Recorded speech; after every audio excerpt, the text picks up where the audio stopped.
Shocked rather a lot of people, of course, for our beautiful Catherine, the Princess of Wales. Were you shocked? Were you stunned by this? As ever, let me explain.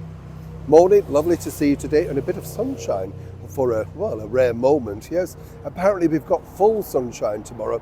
Of course, I'll be out and about for you, so I'll let you know how true that is. Do you believe your weatherman? It becomes increasingly more difficult, doesn't it, on a serious note, because you read the weather and you think, okay, I don't need an umbrella. You go out and find out you did. But there's never any recourse back, is there? Like, oh, sorry, I got it wrong. They just say, oh, it must have changed.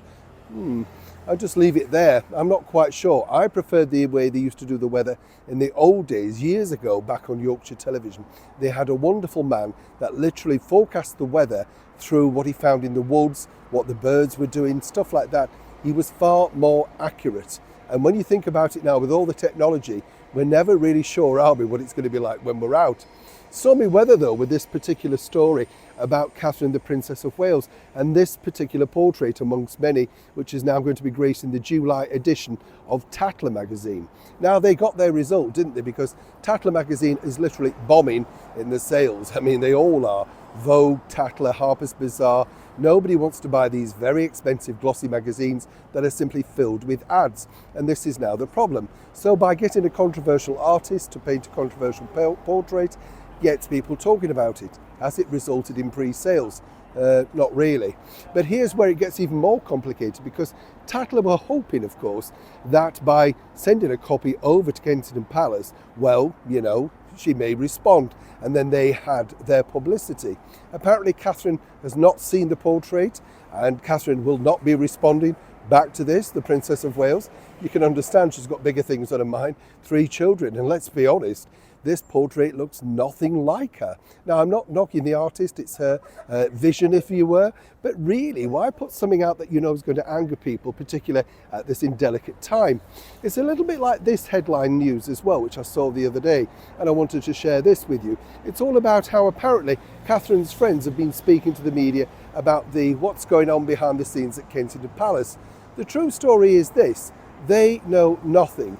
True friends are not speaking out about the Princess of Wales to any media outlet. It is literally a lockdown. And when I think about that, I'm absolutely impressed, because that is true friendship, right?